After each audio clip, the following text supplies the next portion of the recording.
অংশীদারি কারবার। অংশীদারি কারবারের আজকে আমাদের 6 নম্বর ভিডিও।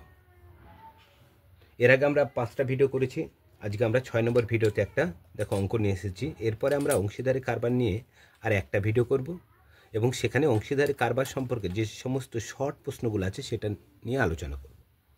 অঙ্কটা কী আছে দেখে নিই। 3 বন্ধু ব্যাংক থেকে 6,000 টাকা, 8,000 টাকা ও 5,000 টাকা 1 বছরের জন্য ধার করেন এবং একটা রিক্সা ক্রয় করলেন। 3 জন বন্ধু আছে যারা ব্যাংক থেকে ধার করলেন। কে? প্রথম বন্ধু 6,000, দ্বিতীয় বন্ধু 8,000 এবং তৃতীয় বন্ধু 5,000 টাকা ব্যাংক থেকে ধার করলেন এবং একটা রিক্সা ক্রয় করলেন। বছর শেষে 30,400 টাকা লাভ হয়। ধার করার পর 1 বছর পরে লাভ হচ্ছে 30,400 টাকা। সেই টাকা তার মূলধন অনুপাতে ভাগ করে নেন। পরে কি আছে সেটা কালকে যেমন বলছিলাম যে অঙ্কটা ছোট ছোটোভাবে নামাবো, আমরা ঠিক সেইভাবে নামাবো।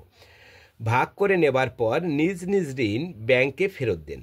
এখন কার কাছে কতটা থাকবে এবং সেই টাকার অনুপাত কী হবে? ছোট ছোট অংশ হিসেবে ভেঙে নিতে হবে অঙ্কটাকে। তাহলে 3 জন বন্ধু ব্যাংক থেকে 6,000, 8,000 ও 5,000 টাকা ধার করেন করে একটা রিক্সা ক্রয় করলেন। বছর শেষে 30,400 টাকা লাভ হয়। সেই টাকা মূলধনের অনুপাতে ভাগ করে নেন। ভাগ করে এত দূর প্রথমে অঙ্কটা, পরের গুলো আমরা পরে আস্তে আস্তে যাব। তাহলে 3 জন বন্ধু ব্যাংক থেকে 6,000 পেয়েছে, 8,000 পেয়েছে আর কত 5,000 পেয়েছে। তাহলে সর্বপ্রথম কাজ হলো আমার 3 জনের মূলধনের অনুপাত বের করা। তাহলে সর্বপ্রথম কাজ করব 3 জন। তাহলে 3 জন বন্ধু মানে কি? প্রথম বন্ধু, দ্বিতীয় বন্ধু আর তৃতীয় বন্ধু। এখানে প্রথমে মূলধনটা যখন অনুপাত বের করে আমরা শুধু 3 বন্ধু হিসেবে লিখব। তাহলে লিখব কি? 3 বন্ধুর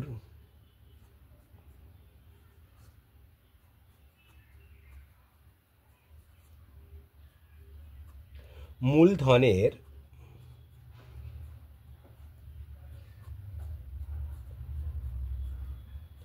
অনুপাত। তাহলে 3 বন্ধুর মূলধনের অনুপাতটা আমাকে প্রথমে বের করতে হবে। তাহলে লক্ষ্য করে দেখো 3 জন বন্ধুর কে কত টাকা দিয়েছিল। প্রথম বন্ধু দিয়েছিল কত? 6,000 টাকা। লিখে দাও 6,000 ইস্টু। দ্বিতীয় বন্ধু কত? 8,000। তৃতীয় বন্ধু কত? 5,000। এখানে 3টে শূন্য, এখানে 3টে শূন্য, এখানে 3টে শূন্য, কাটা গেলে পড়ে থাকবে কত? 6:8:5। তাহলে 3 জন বন্ধুর মূলধন অনুপাত আসছে কত? 6:8:5। এবার এই 6:8:5 এই অনুপাতে কোন টাকাটা ভাগ করবে? 30,400 টাকা তারা 6:8:5 অনুপাতে তারা মূলধনের অনুপাতে তারা কি করে নেবে? ভাগ করে দেবে। লাভ হয়েছিল কত? 30,400 টাকা। তাহলে সর্বপ্রথম অনুপাত যখনই বের করে নেব, সর্বপ্রথম কাজ বলেছিলাম অনুপাতের যোগফলটা আমরা আগে করে নেব। অনুপাতের যোগফল।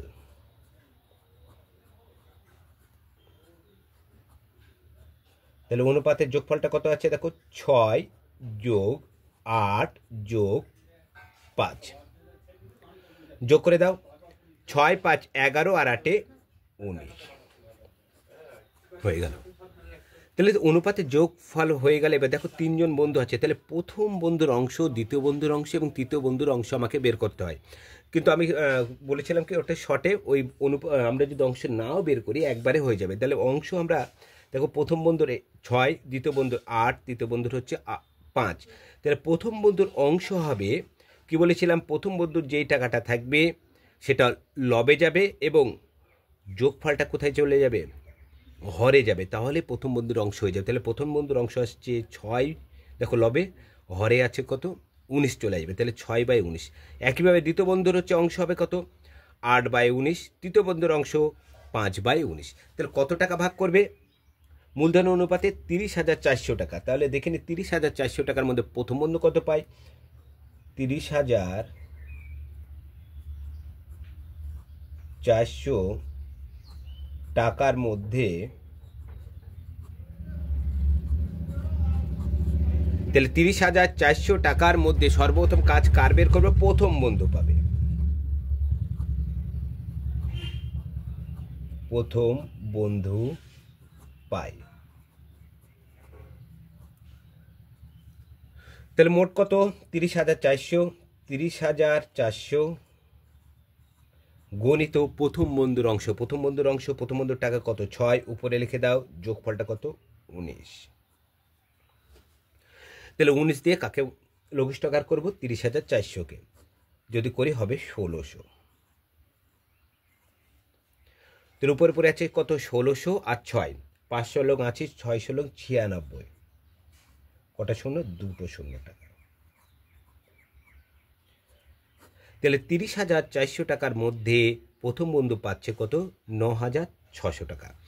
একইভাবে 30,400 টাকার মধ্যে দ্বিতীয় বন্ধু কত পাই বের করে নিই। 30,400 টাকার মধ্যে দ্বিতীয় বন্ধু পাবে। তাহলে কত টাকা? 30,400 গণিত দ্বিতীয় বন্ধুর অংশ। দ্বিতীয় বন্ধুর অংশ কত? দ্বিতীয় বন্ধুর কোন টাকাটাকে দেখে নাও। দ্বিতীয় বন্ধুর হচ্ছে টাকাটা হচ্ছে 8। কোথায় লিখবো? 8টা উপরে। বাই অনুপাতের যোগফল। অনুপাতের যোগফল কত? 19। দেখো দ্বিতীয় বন্ধুর অংশ হয়ে গেল। তাহলে 19 দিয়ে কাটাকে জলে একই হবে। তাহলে 1600 হবে। তাহলে উপরে লক্ষ্য করছি 1600 আর কত পড়ে আছে? 8 পড়ে আছে। তাহলে কটা শূন্য আছে? 2টো শূন্য লিখে দাও। 6 8 48, 8 হাত থেকে 4, 8 4 12। তাহলে 30,000 টাকার মধ্যে দ্বিতীয় বন্ধু পাবে 12,800 টাকা। একইভাবে তৃতীয় বন্ধুর বের করবো আমরা। 30,400 টাকার মধ্যে তৃতীয় বন্ধু পাই।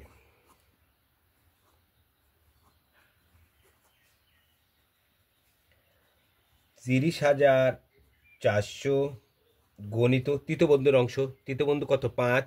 উপরে লিখে দাও বাই 19। কেটে দাও, হবে কত? 1600। তাহলে উপরে কি কি পড়ে আছে? 1600 আর 5, 5 16 80, 8,000। আর পড়ে আছে কত? 2টো শূন্য। তাহলে কত হচ্ছে? 8,000 টাকা।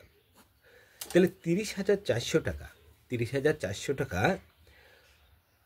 6:8:5 অনুপাতে যখন ভাগ করে নিচ্ছি, প্রথম বন্ধুর টাকাটা লক্ষ্য করো 9,600, দ্বিতীয় বন্ধু 12,800, তৃতীয় বন্ধু পাচ্ছে কত? 8,000 টাকা পাচ্ছে। এবার দেখো এতদূর বলেছিলাম, দেখো এত টাকা সে মূলধনের মধ্যে ভাগ করে নিল। ব্যাস ভাগ করা পর্যন্ত আমার হয়ে গেল। এবার বলেছে কি, নেবার পর নিজ নিজ ঋণ ব্যাংকে ফেরত দিয়ে দিল। তাহলে প্রথম বন্ধু ধার করেছিল 6,000 টাকা, দ্বিতীয় বন্ধু ধার করেছিল 8,000, তৃতীয় বন্ধু ধার করেছিল কত? 5,000 টাকা। কি করলো? যে যা ধার করেছিল লাভ হিসেবে যে টাকাটা পেল, তারা সেই টাকা থেকে ব্যাংকে কি করে দিল? ব্যাংকে কি করে দিল? সেই টাকাটা হচ্ছে ধারগুলো শোধ করে দিল, নিজ নিজ ব্যাংকে ফেরত দেন। আবার এতটুকু দেখো, তাহলে প্রথম বন্ধু লাভ হিসেবে পেল 9,600 টাকা, ধার করেছিল কত? 6,000 টাকা। তাহলে ধার পরিশোধের পর প্রথম বন্ধুর হাতে কত থাকবে সেটাকে হচ্ছে বের করে। ধার কোথায়? মানে হচ্ছে ধার এখানে বলছে কি, ব্যাংক থেকে ঋণ নিয়েছিল। তাহলে ব্যাংকের ঋণ শোধ করার পর প্রথম বন্ধুর হাতে কত থাকে দেখে নি। ব্যাংকে ঋণ শোধ করার পর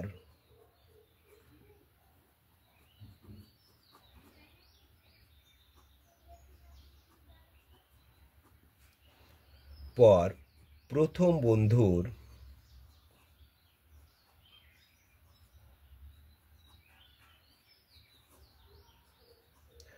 হাতে থাকে। লাভ হিসেবে পেয়েছিল কত? 9,600 টাকা। লিখে দাও 9,600 টাকা। ধার করেছিল কত? 6,000। ব্যাংকে কত জমা দেবে? তার মানে 6,000 টাকা। তাহলে মাইনাস 6,000।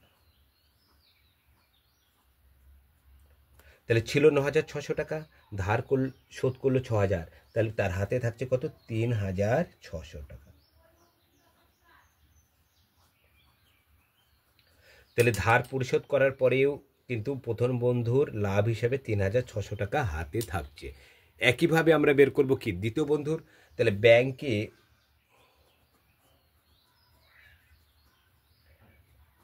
ঋণ শোধের পর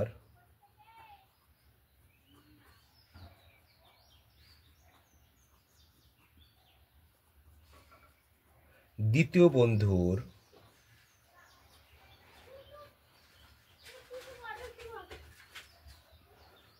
হাতে থাকে। লাভ হিসেবে পেয়েছিল দ্বিতীয় বন্ধু কত? 12,800। লিখে দাও 12,800। তার থেকে বিয়োগ করতে হবে প্রথম বন্ধু ধার করেছিল কত? 8,000 টাকা। তাহলে 8,000 টাকা ব্যাংকে দিয়ে দিল। ছিল 12,800 টাকা, 8,000 টাকা ধার শোধ করলো। 8 4 12, তাহলে আসছে কত?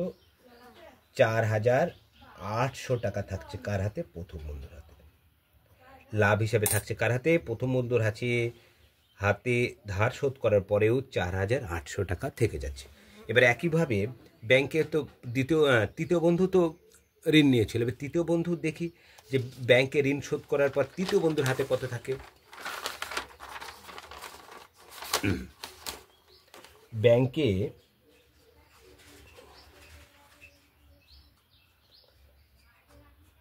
ঋণ শোধ করার পর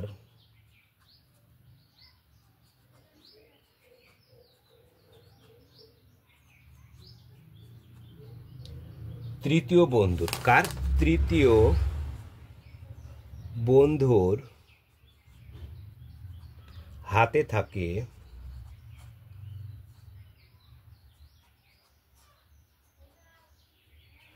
তাহলে তৃতীয় বন্ধু লাভ হিসেবে পেয়েছিল কত টাকা? 8,000 টাকা। লিখে দাও 8,000 টাকা। বিয়োগ করতে হবে কত? ব্যাংকে ফেরত দেবে কত? 5,000 টাকা। তাহলে বিয়োগ কত? 5,000। তাহলে 8,000 থেকে 5,000 যদি বিয়োগ করি থাকে কত? 3,000 টাকা। দেখো একে একে আমরা হাতের ঋণ শোধ করার পর কার কত হাতে থাকছে সেটা আমার বেরিয়ে গেল। এবার কি বলছে? ফেরত দেন। এখন কার কাছে কত টাকা থাকবে? কার কাছে কত টাকা থাকবে বেরিয়ে গেল। দেখো এবার বলেছে এবং সেই টাকার অনুপাত কত। তাহলে যার কাছে যত টাকা আছে সেই টাকার এখন অনুপাতটা দেখতে হবে। দেখো প্রথম বন্ধুর হাতে আছে 3,600 টাকা।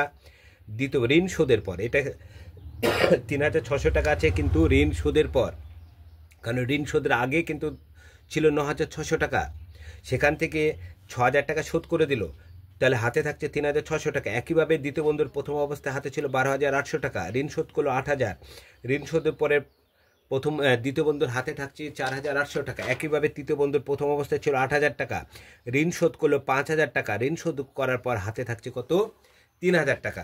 এবার চেয়েছে এখন কার কাছে কত টাকা থাকবে। দেখো একটা উত্তর বেরিয়ে গেল এবং সেই টাকার অনুপাত কত। তাহলে কি বলতে হবে? এখন হাতে যে টাকা আছে সেই টাকার অনুপাত।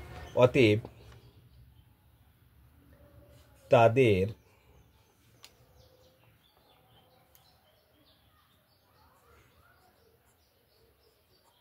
হাতে থাকা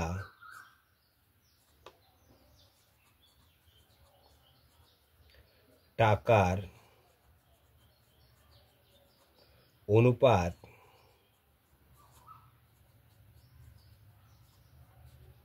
হবে।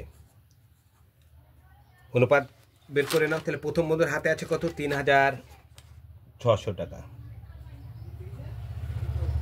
ইস্টু দ্বিতীয় বন্ধুর হাতে আছে দেখো 4,800 টাকা ইস্টু তৃতীয় বন্ধুর হাতে এখানে আছে কত? 3,000 টাকা।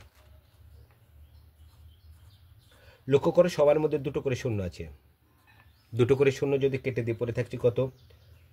36:48:30। সবাইকে দেখো 6 দিয়ে ভাগ করা যাবে। সব অনুপাত 6 6 36, 6 8 48, 5 6 30। তাহলে হাতে টাকার অনুপাতটা কত হচ্ছে? 6:8:5। আগে ছিল কত?